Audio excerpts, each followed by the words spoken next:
Assalamualaikum warahmatullahi wabarakatuh. Alhamdulillahi rabbil alamin. Allahumma salli ala sayyidina Muhammadin. Ayuhan nas ittaqullaha haqqa tuqatih wa la tamutunna illa wa antum muslimun. Faqala ta'ala innallaha la yughayyiru ma biqaumin hatta yughayyiru ma bi anfusihim. Puji sanggakeun kadat Rabbul Ijati. Puja sanggakeun kadat Allah Azza wa Jalla.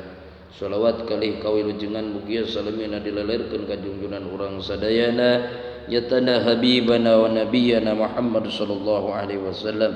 Tahilap ka kulawargana sahabatna tabi'in tabi'atna tugdukikeun ka urang sadayana pamugi diangkeun salaku umatna ugi kenging syafaatul ummati mantenna.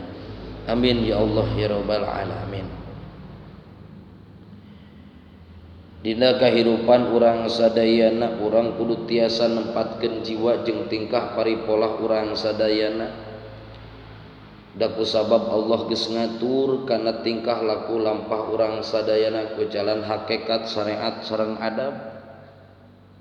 Urang salaku makhluk Allah kudu bisa nempatkeun sakumaha nu tos dipiwarang ku Allah Subhanahu wa taala. Sabab lamun urang teu bisa nempatkeun hakikat syariat sareng adab tentu urang sadayana bakal cilaka. Hadirin rahimakumullah. Kahiji nyaeta hakikat urusan hate wajib ngimankeun oge nekadekeun yen sagala rupa anu ditakdirkeun ka urang ek alus atawa butut eta teh geus qada-qadar Allah Subhanahu wa taala. Non sababna kulla yusibana illa ma kataballahu lana. Ucapkan ku anjeun Rasul la yusibana illa ma kataballahu lana. Mualkeuna ka abdi sadaya angin perkara anu tos ditakdirkeun ku Allah ka abdi sadaya. Hadirin rahimakumullah. Urang sadayana kudu sing sadar yen hirup teh la haula wala quwata illa billahil aliyil adim. Diusikeun dimalikeun angin pitulung Allah Subhanahu wa taala. Bahkan dina tungtung ayat ieu aya wa maulana wa 'alallahi falyatawakkalul mukminin.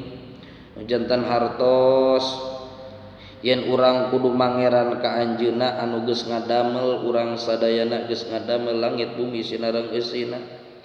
Anapun ayeuna urang dipapasian ka musibatan atawa naon falyatawakkalul mukminin gancang tawakal ka Allah Subhanahu wa taala.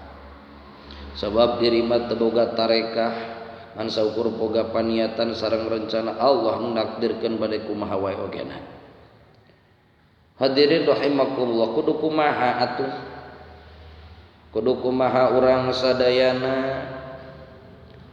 yang harupan eta permasalahan hiji lamun menang papasten anu alus anu matak gumbira matak seuri matak sugema atawa nugraha gancang urang teh syukuran ka Allah minimal ku macapkeun alhamdulillahirabbil alamin. Dua, lamun menang papasten qada-qadar Allah Subhanahu wa taala anu goreng teu ngeunah kana manah teu ngeunah kana rasa gowat sobar bari gancang ngucapkeun istighfar astagfirullahal adzim. Jeung bari urang teh kudu usaha nyingkahan tina eta kamusibatan tina kagorengan eta ku jalan ikhtiyar. Innallaha la yughayyiru ma biqaumin hatta yughayyiru ma bi anfusihim. Saestuna Allah moal ngarobah perkara nu aya di hiji kaum kajaba maranehna ngarobah kana dirina. Jadi urang mun hayang pinter kudu diajar, hayang beunghar kudu usaha. Tak lamun urang menang musibah alus gancang syukuran, lamun menang musibah goreng, menang takdir goreng gancang istighfar. Hadirin rahimakumullah. Lamun urang menang syukur kalah ka kufur pasti urang teh bakal menang hiji batal sakabeh amalna. Dua, timbul takabur asa aing nu panggagahna asa milik kieu teh menang aing padahal mah qada-qadar Allah Subhanahu wa taala.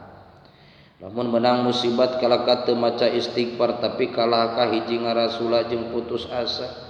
Jadi lamun teu istighfar mah teu eling ka Allah nu nakdirkeun hiji ngarasula jeung putus asa, dua ngarasa susah, tilu teu daek balik pikir atanapi tara daek maca istighfar.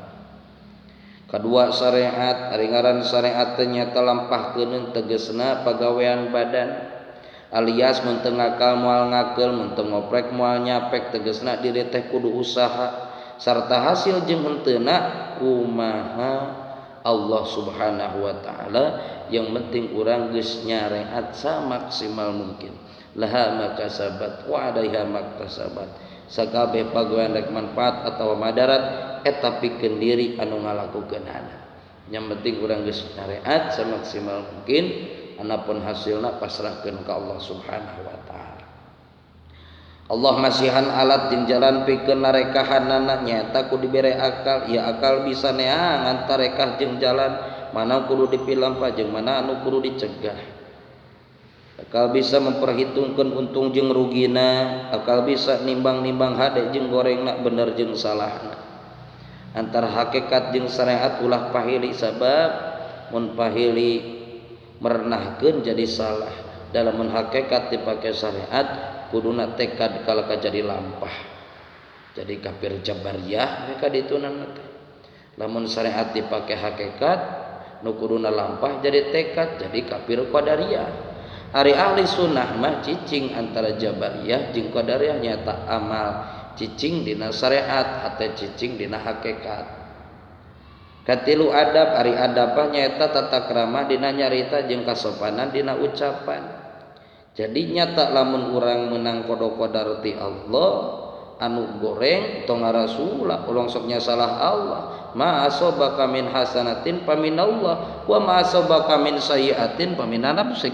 Ari kahadean anu keuna ka diri anjeun eta ti Allah. Lamun kagorengan mah eta ti diri aranjeun sorangan.